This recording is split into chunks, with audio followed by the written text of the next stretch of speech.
ചേർത്തല പള്ളിപ്പുറം കൊലപാതകവുമായി ബന്ധപ്പെട്ട് ബിന്ദു പത്മനാഭൻ, ഐഷ, ജയനമ്മ എന്നിവരെ സെബാസ്റ്റ്യൻ കൊലപ്പെടുത്തിയത് തന്നെയാകാമെന്ന സംശയത്തിൽ അന്വേഷണ സംഘം. അന്വേഷണത്തിന്റെ ഭാഗമായി ബിന്ദു പത്മനാഭനെ കാണാതായതുമായി ബന്ധപ്പെട്ട സഹോദരൻ പ്രവീണിനെ അന്വേഷണ സംഘം ചോദ്യം ചെയ്തു.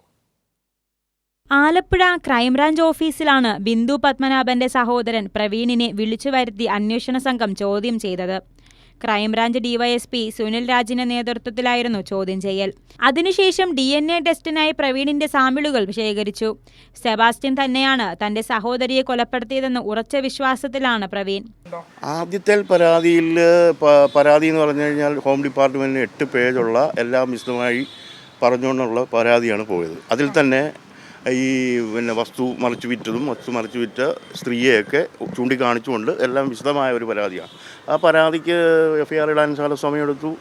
2006 സഹോദരിയെ കാണാനില്ലെന്ന പരാതി നൽകിയിട്ടും പോലീസിന്റെ ഭാഗത്തു നിന്നും കാര്യമായ ഇടപെടലുകൾ ഉണ്ടാകാതിരുന്നതാണ് സെബാസ്റ്റ്യന് സഹായകരമായതെന്നും ഇയാൾ പറയുന്നു. ആ അന്വേഷണത്തിന് ഇച്ചിരി ലേറ്റ് വന്നു എന്നൊക്കെയുള്ള കാര്യങ്ങൾ ശരിയാണ്. അല്ല, 100% ഉണ്ടല്ലോ. എന്താണെന്ന് വെച്ചാൽ ബിന്ദു പത്മനാഭനെ കാണാതായി എന്നും പറഞ്ഞ് വെറുതെ ഒരു പരാതിയല്ല ഞങ്ങൾ.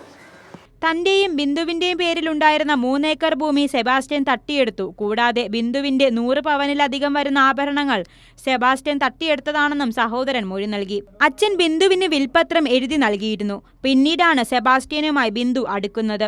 ബിന്ദുവിന്റെ പേരിൽ വ്യാജരേഖ ഉണ്ടാക്കി കോടികളാണ് സെബാസ്റ്റ്യൻ തട്ടിയെടുത്തതെന്നും ഇയാൾ ആലപ്പുഴ ക്രൈംബ്രാഞ്ച് ഡിവൈഎസ്പിക്ക് മുന്നിൽ മൊഴി നൽകി. കൈരളി ന്യൂസ്, ആലപ്പുഴ.